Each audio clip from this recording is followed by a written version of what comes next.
So, for our first speaker, I am delighted to present Josh Cohen.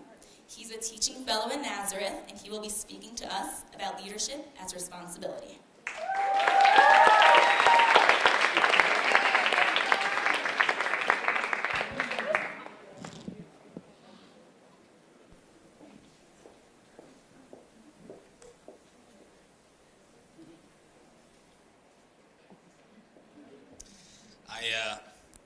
I found this online the other day. Leadership is not a position or a title, it is action and example. It's a nice sentiment, but I think there's something missing. I would edit it to say, leadership is not a position or a title, and it is not only action and example, but leadership is a responsibility. Ladies and gentlemen, my name is Josh Cohen, and I'm going to try to demonstrate in what way leadership is a responsibility. I chose this topic because, one, it's fitting for the occasion of Leadership Summit, and two, because I think it's important to talk about what it means to have responsibility. And I hope some of you find it worthwhile too. Now, when we talk about responsibility, we are implicitly talking about ethics, that branch of philosophy that at its heart is all about decision-making. Ethics begs the question, what should I decide to do? We must keep this question in mind as we proceed. But before we get down to the nitty-gritty of responsibility itself, we must ask, what is leadership? Now, of course, leadership comes in many forms, but I think that at its core, leadership means exercising influence with intentionality.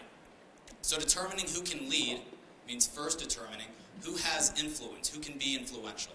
Now, certainly powerful politicians are influential, as are pop culture icons, for better or for worse. But not just them.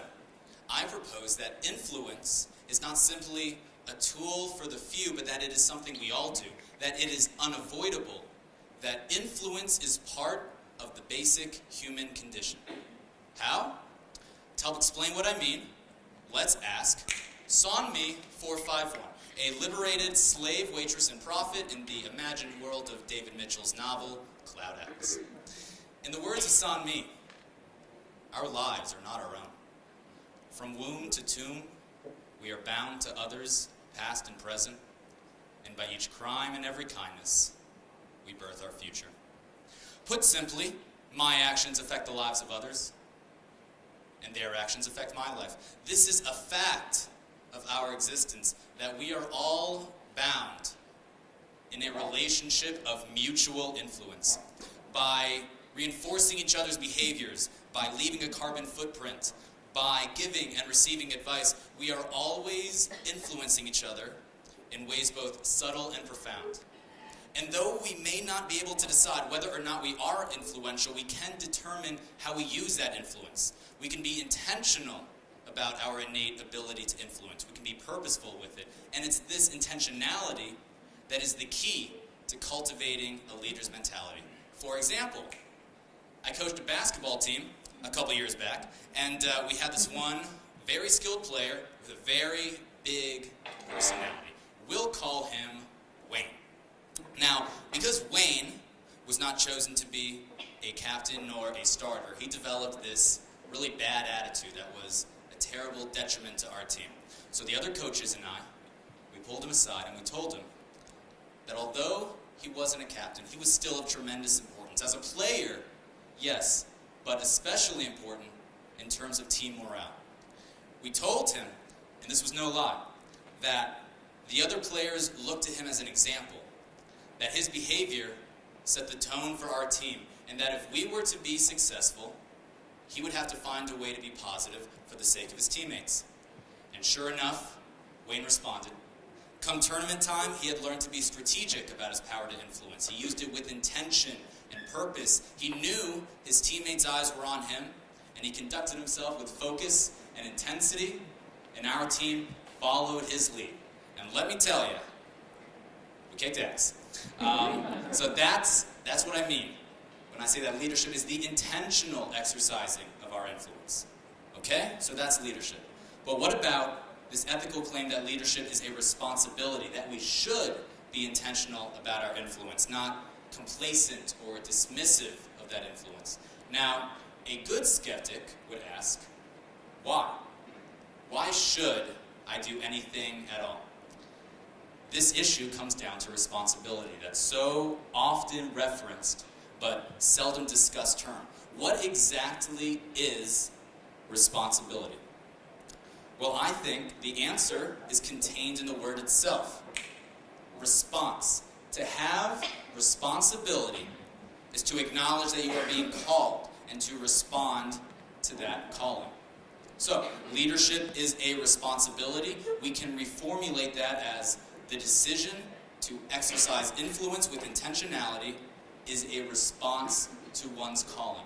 Now, the calling is absolutely crucial here, but you must understand, I do not mean calling in a conventional or literal sense.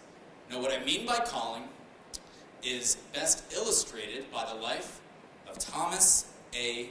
Anderson, a.k.a. Neo, from the Matrix trilogy. So Neo was told that his life is an illusion, screening him from the horrible truth of reality. He is then given a choice, blue pill or red. Return to his illusory life or travel down the rabbit hole and see the world for what it truly is. This new knowledge that life is not all that it seems brings Neo to a crossroads. What should he decide to do? I mean, is there any good reason not to simply continue living in the safety and comfort of his usual life? Well, there's an issue.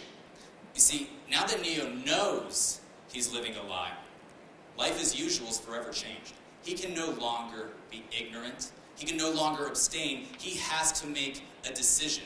Either he chooses life as usual, or he chooses to see just how far the rabbit hole goes, but either way, he cannot avoid ownership over the consequences of his decision, precisely because it is now his decision.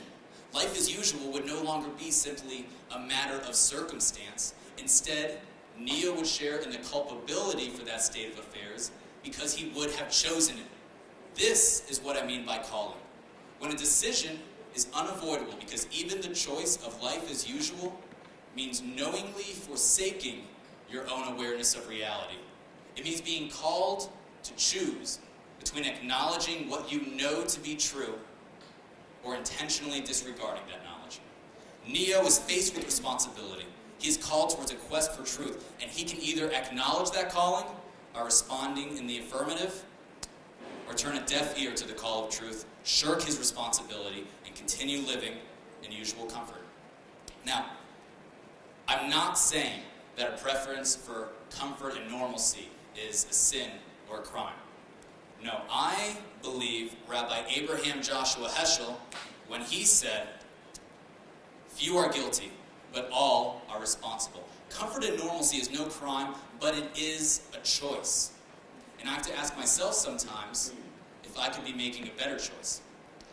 I ask myself this question upon returning home from a semester abroad in Nepal, where I encountered face-to-face for the first time unthinkable poverty. After that, it seemed to me that reverting to my old, ignorant habits would have been downright irresponsible. I saw what I could not unsee. I witnessed the horrible truth that the indulgent society to which I had grown accustomed could only exist at the expense of another. I caught a glimpse of irresponsible influence on an international scale, and I had to make a decision.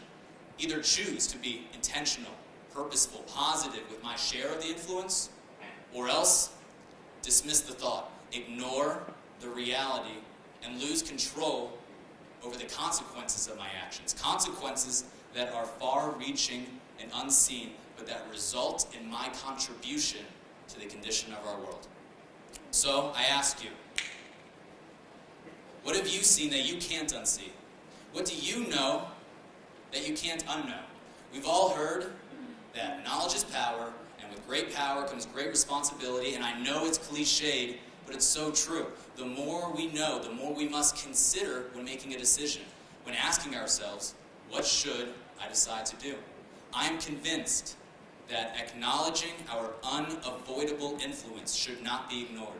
We are called to be intentional about exercising our influence. We are called to lead a responsible life. And it's up to us to respond to that calling for the sake of all those affected. And that is why leadership is not a position or a title, and it is not only action and example, but leadership, my friends, is a responsibility.